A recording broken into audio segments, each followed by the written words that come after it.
This podcast is being recorded and produced on Gadigal land. We pay our respects to the traditional custodians of this country and elders past, present. We extend our respect to any First Nations, Aboriginal and Torres Strait Islander people joining us today. Always was, always will be Aboriginal land. I'm Brittney Saunders. And I'm alright. Hey, and this is High Scrollers, the podcast version of your favourite group chat. We've been sharing our lives online for over 10 years, so who better to catch you up on everything that's going viral? Oh, plus we talk a lot about ourselves too. Coming up on this episode, we are talking all things divorce. We're talking all things, the things that we would never want to do in our lives, our anti-bucket list, if you would. We saw a trend on the internet. We thought we'd give you the things that we never want to do in our lives, and we don't care if we die and don't do them. Plus, we're starting off this episode with a big fucking twist. So deal me in, doll. Let's go. Good morning, Matthew. Oh, is it a good morning though, Brittney? Oh, wow. Is it a good morning? What has happened now? I'm shaking things up this week. Okay. I'm sorry to alarm everyone, and if you've just woken up on this gorgeous Tuesday morning, I'm about to flip this episode on its head because I just need to get something off my chest. Shit, look out. Are we doing Matt's rant? Play the intro, Hannah. Matt's rant of the week.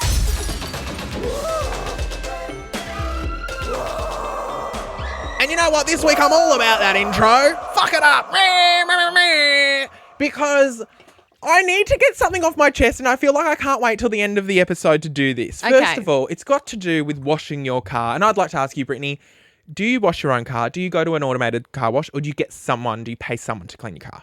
I have paid someone to clean my car twice, like just at the shopping centre, how you just leave your car with them and go shopping. And that's it. I think I've only ever washed it like twice in its lifetime. What? You're never washing your car? Nah. Oh. I just Are you don't washing have- your car, Hannah? I don't have time. I do it when I go home to the farm. I've washed it myself a couple of times. Okay. But yeah. Just hose on the driveway Just sort a of hose, fun? yeah. But like otherwise I don't have the fucking time. It's one of those things where I'm like, don't have time. Okay. So I'm So a it's clean car girly. Right. I love my car being clean. Yeah. Not even just the outside, the inside specifically as well. The Like, there's- inside of mine's clean. Like I keep that clean and tidy. But the outside, like if you look close, it's just like dirt. And you know how people are like, you know, Star, we know Star, friend of the pod. She put up a story being like, I'll give $50 to anyone who can show me a boot with nothing in it. And I went, well, transfer me here's my BSB and account number, doll. See, my boot's always got something in it, like a couple of tops or something random that I've shoved in there. Spotless. Everything's spotless. I never have anything on my back seat, never have anything on the floor. All the rubbish needs to be out of it as much as possible. See, but I work full time and we fucking go to photo shoots and like stuff gets thrown in the car. Yeah, yours is more of a work car, I guess. Sure. Okay. So mine's always just All like right. random shoes from a shoot or just random shit from work. Yeah. Well, anyway, my car is always clean and I like it being clean. Now, I used to do the shopping centre one as well, just because it was when I was living where I was living in Sydney in East Gardens. Westfield was right next door. And also, I think the closest like do-it-yourself car wash that I knew of anyway that was really accessible and easy to go to was in Marrickville. And I was like, fuck, I can't be bothered. Because, you know, I'm a penny pincher and I love to make sure I'm saving money where I can. So obviously doing it yourself, you're going to save a lot of money. Yes. But I do think that when those little shopping centre ones do a great job and they chamois it down and it's spotless and they have all the two tools. times that I've done that to my car, I like drive out and I'm like, oh my God, I feel amazing. Yeah. And then I say, I'm going to get this done once every 2 months or whatever. And then I just never fucking go back. Yeah. Because I don't go to the shops these days. Yeah. Like I don't go to the Are you a shop. click and collector? Yeah. Or a delivery? Click and collect. See, I still do my groceries. Again, it's the penny pinching in me. It's the growing up with no money because I need to physically be in store to see the specials. True. I love seeing the discounted rack where they've put, you know, this box is broken, so this is now 50 cents for this, whatever it may be. Like, I'm all about that. I'm still a bargain hunter. I'm like, let's get all the specials. I rarely buy something that's not on special. Isn't that crazy? There are some things that I'm set in my ways and I'll buy them regardless, but also the things that I'm set in my ways, I watch for when they're on special and I buy 4 of them. I'm such a special person. Anyway, the point is, back to cars. Sorry. Yeah. Rant of the week. I have been doing my own because there's a car wash nearby now and it's much more accessible for me for where I'm living. and I do it myself. And I go and do the brush and do the spray and do the everything. Yeah, and you know, I used to do that back in the day. at the end, it's got the spot-free rinse. Yeah. Spot-free rinse. You spray it on. It's like a weird kind of waxy kind of water that goes on, and it's meant to be a spot-free rinse. You've washed your car, you put it on. It's meant to leave no spots. Why the fuck are there always spots on my car? It's not a spot-free rinse. It's Every really time I do not. it, there's spots all over the fucking windscreen, all over the front of the car. The side mirrors. The like side they're always mirrors. spotty. Everywhere's got spots all over it. It's not a spot-free rinse. It's got to be the biggest scam. Stop telling me it's a spot-free rinse when it's not a spot-free rinse. There are spots all over my car. Yeah, I agree with you on that one. Even when you go through like the laser wash kind of thing and it does the last one is the spot-free rinse. But then, yeah, you like look in the side mirror and it's spots. Well, that's actually worse, the automatic ones where you don't get out and brush the car yourself. The automatic one is almost worse because they have the big fans at the end. So it does the spot-free rinse. Then you get to the fans and the fans are blowing your car. Well, it is spot-free, but it's now streaky because the spots have been blown by the fans. It says spot-free rinse, so stripes don't count. Stripes don't count. My car looks like a tiger and it's all got stripes all over it because where the fans have done the spot-free rinse and the spot-free rinse isn't spot-free. And then today, like I washed my car yesterday, you wouldn't tell because my car looks like it's been rained on and all the spots have dried on it. And so that's my rant of the week, and I just need to get that off my chest because I wanted to get that negative energy out of me before coming into this episode. And I feel a lot better after getting that off my chest. Well, actually, this just reminded me. My first ever car, this has got nothing to do with washing, but I blew up my first car. What happened? It's actually a funny story. So at the time I was hanging out, I had heaps of friends that lived on the Central Coast. So like 45 minutes from my house, and we would hang out and then I would like hang out with them and then go home late at night. So we'd driving back to Newcastle at like midnight or whatever. Just as someone who's from the Central Coast, I just need to know where on the Central Coast these friends lived because it'll paint a picture. Oh, like Gorican. Gorican? I don't know. Yes, how did you know? I was about to say Gorican. Yeah. Look, it was a different time in my life. Metal militia vibes. Yeah. I'm assuming it's Yes, that era. It's that era, yeah. Gorican. Yes, Yeah. continue. And so, because, they all lived at like Blue Haven, Gorican, Lake whatever. Haven, Wadalba. And so I would come back the Swansea way. This is just really niche for anyone who is it from Newey or the Central Coast. And one night I was coming back and it was late. It must have been like 11 o'clock at night or whatever. And I must have been 17. Because, this was when I was not 18 yet, but I had a fake ID. Can I say that? I don't know. I guess Surely, it was so long we all ago. did. I didn't. True. I know. All my friends, like a lot of my friends did. But see, because, sorry to go on another tangent, but when you say fake ID, were you just using someone else that looked like you? Yeah. Yeah. Well, have I? I've got another little story too. Just while we're here. Yeah. Well, let's go. Another I tangent. outsmarted. It's so bad, but like, what are you going to do? I'm fucking in my 30s now. You can't come for me now. So what I did, I had a couple of fake IDs. I reckon I had 3 or 4 different girls' licenses. Because they would just, the way we would do it back in the day was they would have their Ps and then they would go to the RTA, because that's what it used to be called before it was Service New South Wales. And they would just say, I've lost my license. Can I get another one? They'd get theirs printed. Then I'd have their old one. And they'd sell it. Would they sell it? Did you buy it? Yeah, like $50, Yeah. whatever. And so I had one girl that I went to school with who I looked a lot alike, and people used to like get us mixed up because we worked at Macca's together. And then I had a couple of other random girls over the years. And then I had one of my friends who I looked really quite nothing like, but like close enough. Like we both kind of had like chubby cheeks or whatever, but like it definitely wasn't me. But like same hair color, but we just didn't look the same. And so I was worried about hers in particular because I got some taken off me. Like you didn't get let in sometimes. I go, this isn't you. And you just walk away in shame. And so... That's what I was scared of. That's why I never did it. Yeah, it was always fucking nerve-wracking. You're waiting around the corner like, oh, fuck, am I going to get in or not? Because this was before scanners. Like, Yeah. you just would show them the ID. So this one friend of mine at the time, Jess, I had hers, and I knew we didn't really look alike. And so I'm like, can you give me, like, any old bank cards or old Medicare cards? So she gave me a few of her other cards. And then to just take it to the next level, I went to a local leagues club. Have I told this story on the pod before? No. Oh, I went to a local leagues club. And you got a...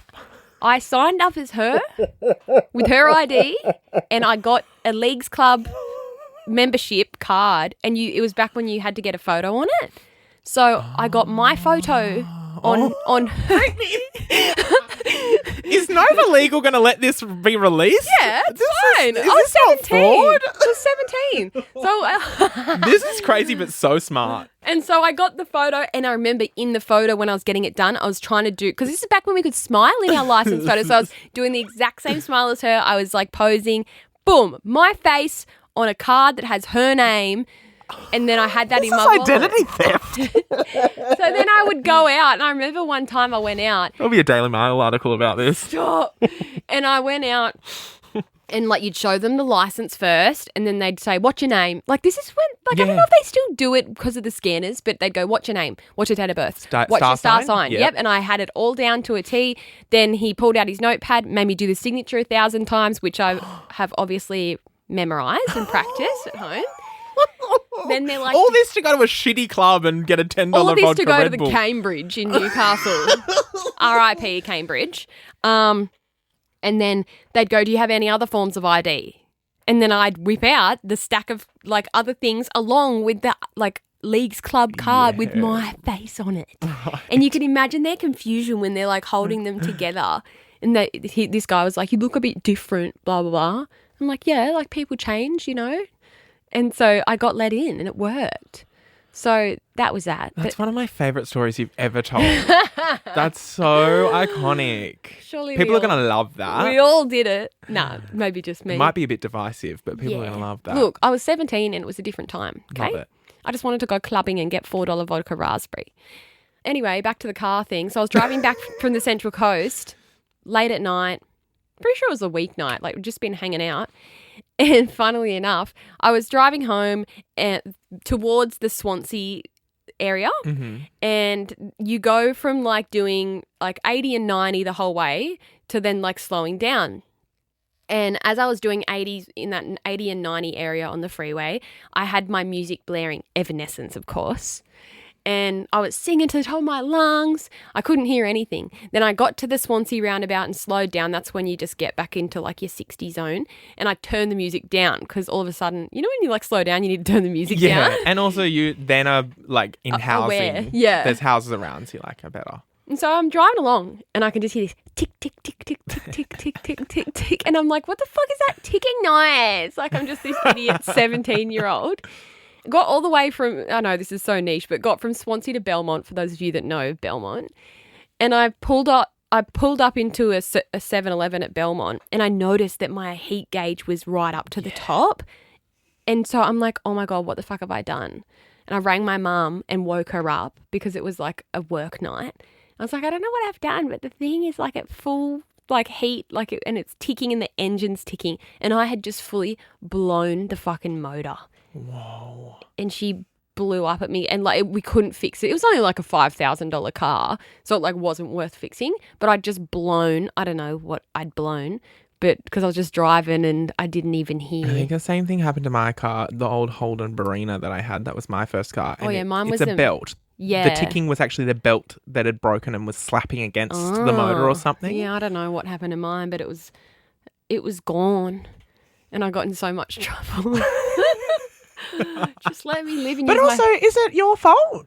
How, like, because this is the thing. I think, like, that Holden Barina that I had, fucking hell, it was a cursed car. It had problem after problem. Like, the thing was probably only worth $3,000, and I probably spent $7,000. It probably was my fault because I probably hadn't checked the oil for ages or something. Okay. Like, I think it was something to do with that. And then, yeah, I just didn't notice the heat thing going up because my music was blaring and I was singing. I just wasn't paying attention to, like, you know. So, R.I.P. It was a little red Mazda Estina. Oh. Yeah. R.I.P. Estina. Yeah. But good times. What lessons did you learn? That's the important part. Check your fucking oil. Check your oil, yes. But see, now I feel like cars are so smart that it would alert us if something's going wrong. My car alerted me not long ago to one of the tyre pressures not being correct, and I ended up having a big nail in it and had to get a whole new tyre. But I was like, wow, we're living in the future. It Yeah, was like, back then it was we had to literally check like that back right little- wheel, check tire pressure, and I pulled over and it was flat. Yeah. What did I learn? Don't hang out with people from the Central Coast. Oh, well, sorry, but you're sitting opposite me, babes. Please be upstanding for the royal flush. All right, let's get on to our royal flush of the week. Brittney, you go first. I've been letting you go first a lot lately. I'm kind of loving the vibes. Thank you so much. Mine's a little bit old news now, like a few weeks old, but I think it's still fine for me to say. Mm-hmm. And it's an easy little one. I know we like to leave the quicker ones, put the quicker ones at the start. Mine is that Trisha Paytas is having another baby. Oh, yeah. Oh, when I saw that pop up, I know this was a while ago now. I'm just like, go fucking Trisha. And you know what? Because this, when I first saw the announcement, the first thing I thought is she had just come off 2 weeks prior to the announcement, her Broadway debut. You know how she did that Broadway show? And for anyone who doesn't know, Trisha has always wanted to be on Broadway, but has never been like cast in anything. So she said, stuff it. I'm actually going to hire a Broadway theatre and put my own show on and sell tickets to my own show. And she did like the story of her life in a musical That is so cool. way. And it was her and backup dancers. And she has released a lot of music over her career. So like she used a lot of her own songs and I think some covers and things like that. Costume changes, the whole lot. But now knowing that she did all of that pregnant is even more wild than, and I even saw some videos of her joking about it on stage. And actually, really? she actually said like, no, I'm not pregnant. I'm just fat. But she was pregnant at the time. Yeah. And also people did the math and I'm pretty sure that she fell pregnant like 6 to 8 weeks after the last baby was born, Oh, which is very quick, I think. yeah.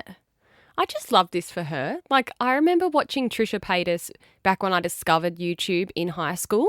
She was one of those first YouTubers that I watched and she had like a bedroom full of stuffed animals and all sorts of stuff. Do you remember that? And she would have like bleach, white blonde hair and like Hello Kitty everything and thick black eyeshadow. And she would do like a video talking as quick as she could. Like, and that was the content that she was making and showing off her bedroom and all of her stuffed animals. And so she's been around for the longest out of everyone. I know. And we've watched her go through so many different phases in her life. And now I just love this phase of her life for her. Because that's a good point that you make. Who else would be as, be on social media as long as Trisha Paytas has? Because just When I thinking, first discovered YouTube, it was literally like her, Shane Dawson, who we never see anywhere anymore. Michelle Phan, Who we never see anywhere anymore. Onision. Oh, yeah. We never He's see him anymore. cancelled. Oh, he's cancelled. Cancelled Okay, as yeah. fuck. He's in everyone. Uh, I mean, Jeffree Star did have YouTube videos, but really wasn't a prominent like YouTuber. Yeah. Like Trisha Paytas was. So that I'm guy not that gonna... tells story times and now he's on TikTok and it's always got the animation playing along with him telling the story. I don't know. This guy fell down a stairs. Oh, not Ray William Johnson. Yeah, he was on Yeah. YouTube back then too. I know, but he's not really like relevant. Like I feel like Trisha Paytas is She's genuinely remained the only most. one. Yeah, she's remained the most relevant. Yeah. Which And is crazy. I know. Yes. Good on her. Like, Yeah. she's done a lot of fucking crazy things over the years. I know. But I'm just like, good on her. And when I saw her little announcement, I was like, that's so nice. Because I think none of us really ever saw like Trisha going into this chapter of her life on social media. Like, and now she's just And a I feel full mum. She was a bit Sharon Strzelecki in the way that she was always a bit desperate and dateless and hopeless. And Yeah. she would tell story times of like guys she was seeing and then it didn't go And well. we watched blah, her blah, have blah. so many bad boyfriends. Yeah. I remember the dancer guy. And they would No. make dances together. Like, that was fucking weird. And then she obviously went out with that older guy, Jason. Oh, yeah. But then there was the dancer guy. And I swear maybe he could have been gay. Gay, yeah. I You feel remember? like I remember that too. Yeah. Yeah. I And don't so know. it's just cool to see her just, her life has like, her life's still kind of the same, but also like flipped around. Yeah. Crazy. Settled down. So she'll have 3 kids. Yep. She's had 3 kids. She's done her Broadway debut. Are they married, her and Moses? Is that his name? Yeah, I'm pretty sure they got married. They got married? Yeah. You know my memory's awful, hopeless. I think it's actually not my fault. I think it's that there's so much to take in that I can't remember everything. You know what I mean? Absolutely. Like there's so much going on. And that's another testament to Trisha, is there is so much going on the internet. Yeah. We're getting fed so many things each day. So for her to be relevant for that long is kind of wild. And congrats to her. Friend of the pod, Trisha Paytas. She loves listening to High Scrollers. She texted me earlier today, actually. See, I think if we were to meet, you know, we talk about if we were to meet famous people, blah, blah, blah, I reckon we would get along really well with Trisha Paytas. Absolutely. Just eating. Yeah, Like we just eating. sit there and eat and talk and bitch and have fun and just laugh. We'd just be pissing the whole time. Yeah. Yeah, she seems like such a vibe. So that's your royal flush, Trisha Paytas being pregnant. Yep, that's my royal happy flush, and happy for Trisha and hope she's happy. I feel like we all feel the same about her in that way. She's just like our friend. Yeah. I have a really good royal flush this week that I want to talk about. So this is a little hard for me to explain the video, but it's like more about the conversation that I want to have after this. So I saw this video on my For You page of this mother and daughter having a conversation, but, you know, to the beat of a song and all the rest of that. Yeah. Let me try and explain it. Okay. It's hard to explain when, like, we can't play the song on the podcast for legal reasons, but also it's just text on a screen. Basically, it's the mum, and she says, "Why do you still talk to my ex-boyfriend?" Ooh. And then the daughter says, "He's literally my dad." And then the mum gets pissed off and sticks her finger up. That's the trend. Oh, wait. Oh. Why do you still talk to my ex-boyfriend? So it's a mother and daughter having a conversation. The mum's going, "Why do you still talk to my ex-boyfriend?" Or "Why do you still talk to my ex?" Let's just say. The mum is saying that to the daughter. And the daughter goes, "He's literally my dad." And it's hilarious because I have never thought about this in my life, but it actually makes so much sense. So See, I have thought about this. Okay. Because when my mum and dad broke up when I was like 9. So I was like young, but I knew exactly what was going on. And then when I was 14, my dad stopped talking to me like permanently. And then I went through like years of devastation that my dad hadn't spoke to me in 6 months, a year, 2 years, blah, blah, blah. And I was so depressed and so upset for like all those developmental years in my teenage childhood that I would be crying most days and didn't go to school. I couldn't get out of bed. And my mum showed me no like empathy in any of that, which is fucked up. But she showed me no empathy and would just say things like, "Get the fuck out of bed, like get over it. He's a fucking piece of shit anyway, blah, blah, blah." And in that time, all I could feel was hurt because I was so hurt that my dad stopped talking to me. Like I was devastated. And I didn't think about it at the time, but like upon reflection in my adult life, I can see why she didn't give a fuck and was like, "Get over him," because that's her ex-fucking husband. Yes. And yes, I think she should have been more comforting towards me in that time and had a bit more empathy, but let's not even fucking go there. But I get it that she was like, "Get the fuck over him. He's a piece of shit anyway," because that's just her ex-husband. Like that's not her dad. So she couldn't relate to me, but still should have been a better mother. No offense. So this is like something that I'm only discovering after watching that TikTok. Is I'm like, you know, you hear all the time about how like in divorce, like I mean, I feel in my experience, I've heard a lot more about like how the mother does get really angry and just talk shit about the ex-husband, which is awkward for a child because it's like, that's my dad. Oh, like, we do you know got what I mean? fucking dragged through the trenches, but actually from both of our parents when they divorced. Like I would hear the worst things in the world about dad, Okay. and from dad, I would hear the worst things in the world about mum, So in which my I think is experience- so fucking unhealthy. Like grow the Yeah. fuck up. Like I have a lot of respect for people that have kids and they split up, they divorce or whatever, and they can be amicable for the kids. Any parents that do that, I like take my hat off to them because I know what it's like to be dragged through a divorce as a kid. Okay, so in my experience and with my friend group, the running theme has been that our mums act like that or acted like that, but our dads, and my dad especially, would like never say a bad word about my mum. Do you know My what I mum mean? definitely was a lot more vocal than my dad, but dad did say little things, but mum was definitely the perpetrator of he's a piece of shit, blah, blah, blah. Right. Yeah. Well, yeah, I saw that TikTok and I was like, that actually is one of those things that I just learned today and realized where it's like, oh my God, like no wonder. Because I remember thinking, obviously, when my parents got divorced, I remember thinking like we went from this household where it was like so loving to all of a sudden just like vicious, really, is like the word that's coming to mind. Like it just went from 0 to 100 really quick, and I'd never really experienced that. And obviously at the time I was like, why is my mum like being so mean to my dad, but also just like, where's this mum come from? Because like she's never really like acted like this. At least I'd never seen that kind of side of her, so to speak. Yeah. And I guess I now am like, no fucking wonder, because that's her ex. Yeah. Like, I think about all of my exes. It creates such a mess, especially when kids are involved. Like, because then your kids are getting flung between these two exes that in most cases absolutely hate each other's guts. And also the fact that, like, I think about all my exes and the way that it, like, when it broke down, it was fucking vicious. Like, we would go at each other. But now, you know, like, for example, the first ex that comes to mind is like disgusting. And we obviously, you know, ended on like very, very bad terms, et cetera, et cetera. And the last thing he said to me was, I hope you get cancer, which is just so fucking like wild, right? Jesus.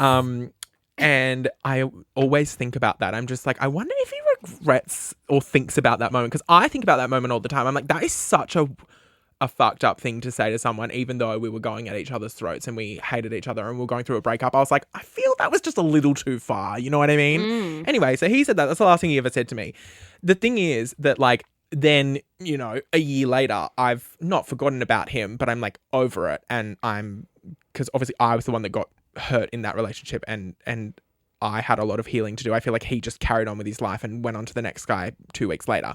But what I'm saying is, now I haven't thought or felt anything about him, or he hasn't impacted my life at all in the last like 10, 15 years. I can't remember when I dated him, but it was a long time ago.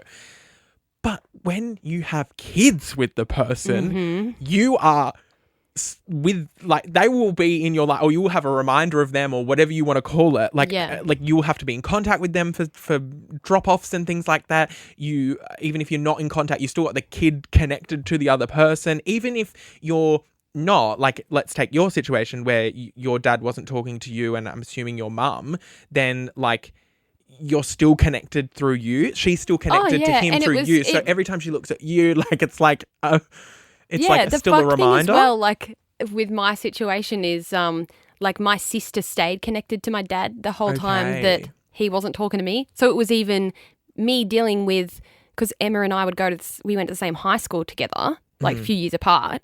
But like Sharon would go to work in the morning, and then we'd have to get ourselves to school. So Dad would come and pick Emma up from our house, and Emma was too young to know, and would go, nanny, nanny, nah, Dad's picking me up and not you. You have to catch the bus. And then I would deal with the sadness of seeing her drive off with him, knowing I'm about to go get on the bus, and then crying to my mum, but her hating him because that's her ex-fucking husband. This is traumatic. Yeah, like it's a lot. So I think the lesson to take away from this is be careful who you have kids with. Well, first and foremost, absolutely. Like, people don't think... Well, people clearly think, but people don't think, like, when you're choosing to have kids with your partner, like, is your relationship going to fucking last the test of time? Because if not, and then you've got kids, like, it just causes literally trauma for the kids. And so whenever I just see someone who has parents that are split up, but they're just, like, friendly and get along, like my uncle and his first wife split up, but they had all my cousins together, but they have remained friends the whole time. And I've always really admired that. Like, I just really can admire, obviously not everyone can stay friends and get along, because stuff happens in relationships and whatever. But I just can really appreciate when people are grown up enough to put all the shit aside, put all the relationship stuff aside, and just get along for the sake of the kids. Yeah. definitely admire that too. But I think that, like, even if you can't be amicable and get along, I've always my whole life been like, why does it get so vicious and bitchy, and why does it get so cutthroat all of a sudden? And now I'm like, duh. Yeah, because people fucking do fucked up shit. Right.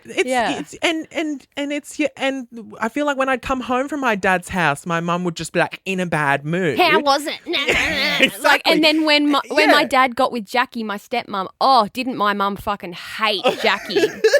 You know, and I get it because she's the new girlfriend. But I'd be like, Jackie's really nice. I've always been like, why are people acting this way? Why is it? And I'm not trying to throw my mum or my dad or my family under the bus. I feel like it's a recurring thing with a lot of people. But my whole life I've been like, why is it this way? And now this one TikTok has simplified all of that trauma for me, and I've gone, it's still a relationship, and there's a new girlfriend on the scene, or, you know, a relationship is broken down, and then add a house into it and add kids into it and all the rest of it. I think about my breakup with that ex-boyfriend and how that ended. I go, I can't imagine having a house and a kid and 2 kids with him and all the rest of that, and having to sort out, you know, Child 20 support, years this, being other. together. We were together only 6, 7, 8 months or something. Like, imagine 20 fucking years. Yeah. Child support. You've got careers, baby. Like, oh my God, no wonder people go psychotic during a marriage breakdown. It's wild. No wonder. It's wild. It just makes so much sense to me. So that's all I wanted to say, is that changed my life and my perspective on a lot of things this week.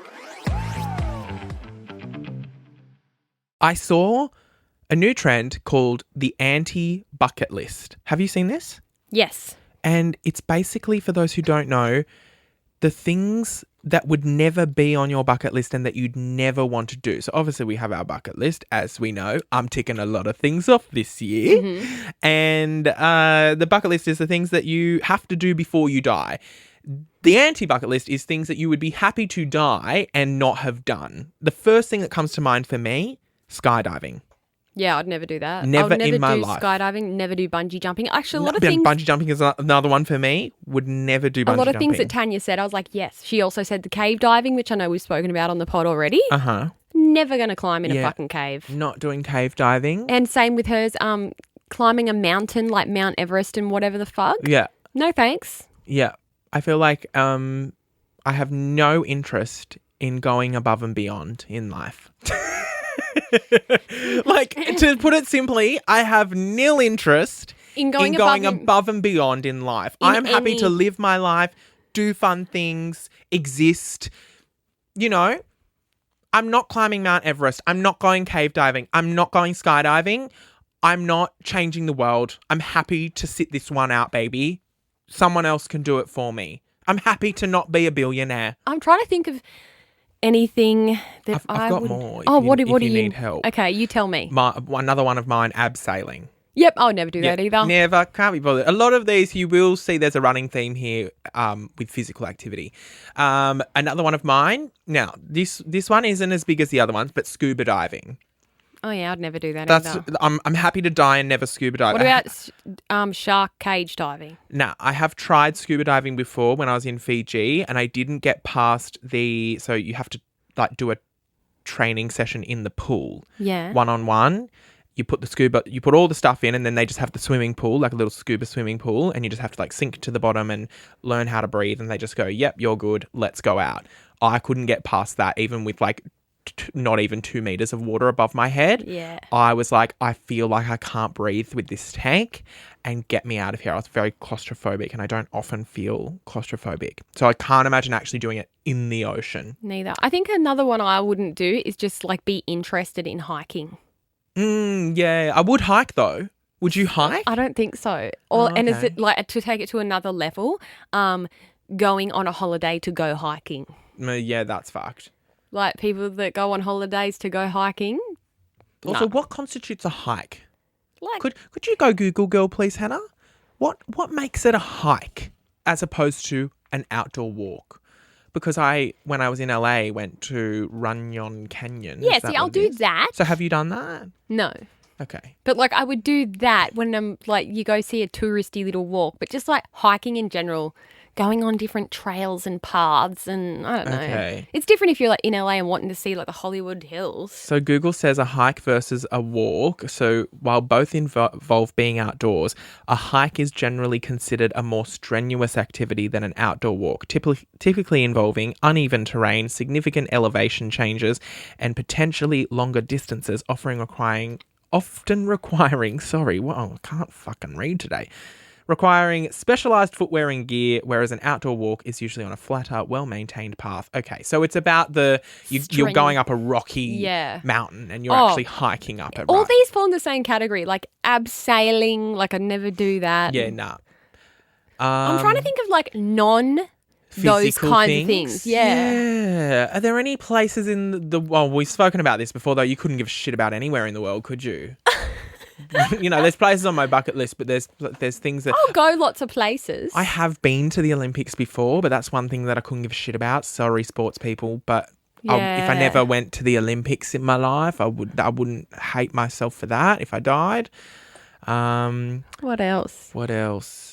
Go to church. Okay. Yeah. I don't know if that's a bucket list item for anyone, though. Do you know what I mean? I feel like that's like could you please look up? Go Google, girl. Sorry, Hannah. I'm really putting you to work today, babe. You're really earning your salary. Can you type in like the top things on people's bucket lists?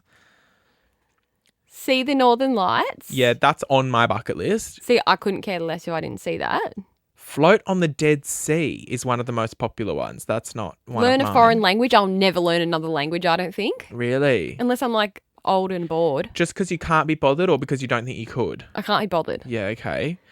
Buy a house, go whitewater rafting. I did that in Bali. It was quite fun. Really? Run a marathon. Again, a lot of these are very physical, but of course, it's not on my bucket list, but I do think that I will run a marathon in my life. Visit the Stonehenge. Have you seen that video where the girl is going, is that it? Tiny. Have you seen that? Yeah, it's tiny. Like she's saying how tiny it is, isn't she? Yeah, I feel like bucket list things seem to be a lot of... Go horseback riding. Yeah. Would you ever do that? But see, why is that on your bucket list? Is that like not accessible to a lot of people? I've done horseback riding. Have you? Nah. Oh, okay. I've only been on like the pony at the show when I was little. Oh, it bruised me gooch. Like I was like really sore. Tell you who's a horse girl. You know you got a bone like right under there? I'll tell you, yes. I'll tell you your tailbone. No, underneath. Like... It's hard to describe, but it's like in between. That bit in between, if you push on that, there's like, well, it's not really a bone, but you can it's firm. Yeah. Fuck, it was bruised for weeks. I'll tell after you a horse ride. And I think because you're going up and down, up and down, up and down, and I was hitting. Anyway, who's a horse girl? April. Would you have picked that? Oh, she's genuinely a horse girl, like rides horses. Yeah. I thought you just meant because horse girl, I feel these days doesn't even mean that they she's an actually actual ride horse horses. girl. It just She means loves really it. fucking weird.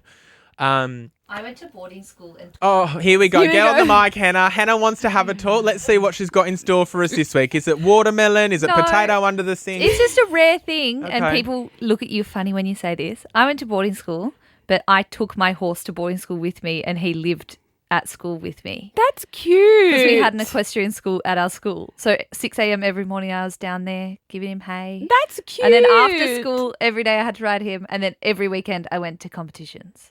I reckon that's cute. Okay. Thanks.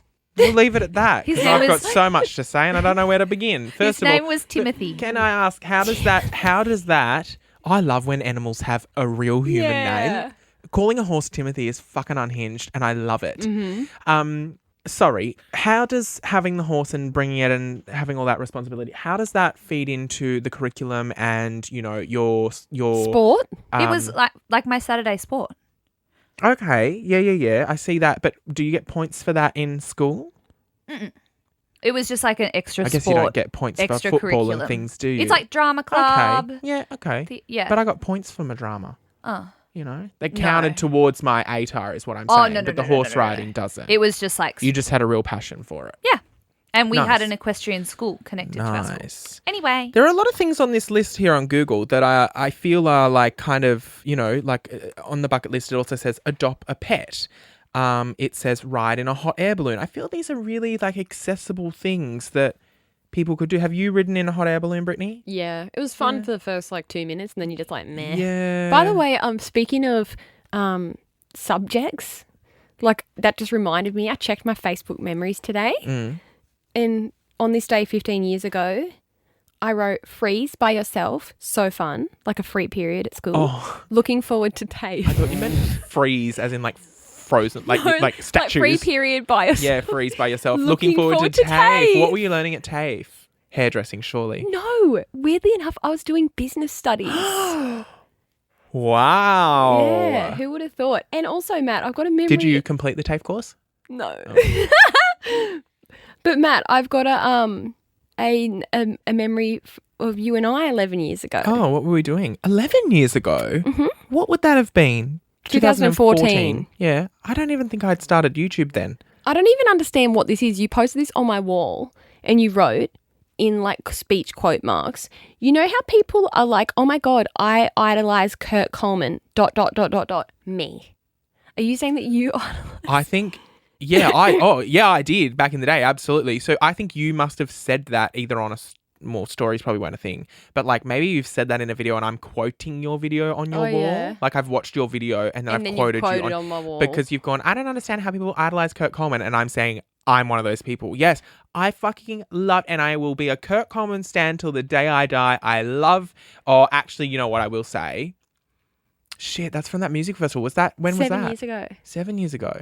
Yeah. What music festival was that? Hot Dub Wine Machine. Yeah. God, that was a crazy day, wasn't it? It was. It was insane, actually. But yeah, actually, I take back what I said. I love Kurt. He's a good friend of mine. Gorgeous. There are some things that he says that I absolutely cannot agree with and that's fine. think are a bit fucked. But for the most part, and for the back in the day, I just saw someone who was their true, authentic self, just trying to get through life, and they were constantly bullied every day on the internet. Mm-hmm. And as someone who was constantly bullied all throughout high school, I was like, I'm Team Kurt Coleman, because all he's doing, who cares if he wants to fake tan every day and put on the bloody orangest fake tan? Who cares if he wants to say Kurt Coleman really was like the blueprint for the self-love movement. Hello, him standing there and going, I love myself. And now we're in a time and age where like if you don't love yourself, people go, why don't you love yourself? You're so beautiful. You need to love yourself. But him saying that triggered everyone back in the day. Everyone. And they're like, he also up yourself. So I always was like, I understood Kurt Coleman and what he was trying to say and what he was trying to do.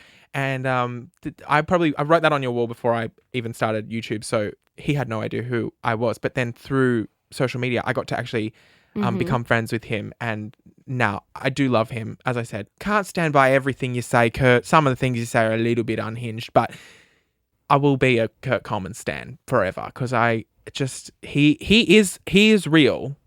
He is real. He's one of the most real people I've ever met. What you see online is exactly what you get. Well, also, before we go, yeah, I just want to also say on top of this, like the climbing Mount Everest thing especially, that's not on my bucket list. But to really fucking double down on it, I couldn't give a shit if you climb it. No, I couldn't care less either. People who climb Everest and go, oh, I climbed Mount Everest, fucking get a life. AJ's mates did it years ago and one of them had to get airlifted off the mountain. Oh, pathetic. Pathetic. Because why would you even do it in the first place? And you know, AJ said to me actually the other day, I don't know if it's just a new rule, but now you have to pick up your poo on the mountain because apparently before people wouldn't and it was just people's shit. Everywhere. Yeah. This is just like, why would you want to do it to yourself? And it's just dead bodies but also, that you if walk you've done past. it, like I don't find it special or amazing. I'm like, you've gone on a walk. You've walked up a mountain, so you've gone on a hike, as we learned earlier. See, climbers on Mount Everest are required to bring their poop back to base. Oh, trigger warning, talking about poo. Back to base camp to be disposed of. I couldn't think of anything fucking worse. Which it says it's because it like adds to pollution, but I'm thinking like, look at, is that just poo all on the ground? That does look like poo, and there's dead bodies and everything. Yeah. Yeah. What the fuck? It's not fun. Not fun. Can't think of anything worse than climbing Mount Everest. Neither. If any of our scrollers have you can pay me any amount of money. Like there's no amount. Yeah, that's the thing. Nothing. If any of our scrollers have climbed Mount Everest, just know I couldn't give a shit. And it's really not a spectacular feat to me. Like if someone goes, I've climbed Mount Everest, I go, and I had chicken for dinner last night, sweetie. Like I couldn't give a shit. Sorry. I hate to say it, but I'm with you on that one, Matt. We'll never. Next minute, you get offered a brand deal, $1 million to climb Mount Everest. See you at the top, darling. Raise the fucking flag. $1 million, though. Come on. I wouldn't do it for $1 million. Oh, you reckon? No, fuck that. But I'd attempt. I can't be bothered. I don't know whether, but see, I think if it was a brand deal, you wouldn't have to climb to the top. Like I'd go as the brand isn't going to force me to the top. I'd go as far as I could, and if that's only a kilometre up, I'm going. I can't do any more, guys. Just cut me check and let me go home. You know what I mean? Oh, I was like, film it from this angle so it looks like I'm at the top. It's $1 million. You bitches would do it too. Don't say you wouldn't. Anyway. well, that's another episode done and dusted. What a fun one. Yeah. What a time of my life. See, it was the rant at the start really just got everything off my chest. And then I was able to have a good time. We spoke about so much. Divorce. Poo on Mount Everest.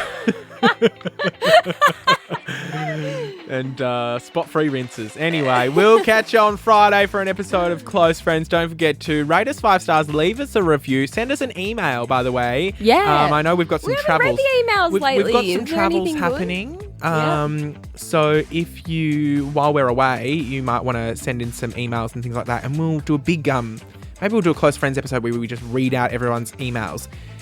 Tell us whatever you'd like. Tell us the gossip. Tell us a story. Yeah, tell us a story. Tell us a gossip from your friend group. Tell us the tea. We'll keep everything anonymous, but we'll read out all of your emails when we get back. Anyway, Dale, better let you go. There's a bruise on my gooch.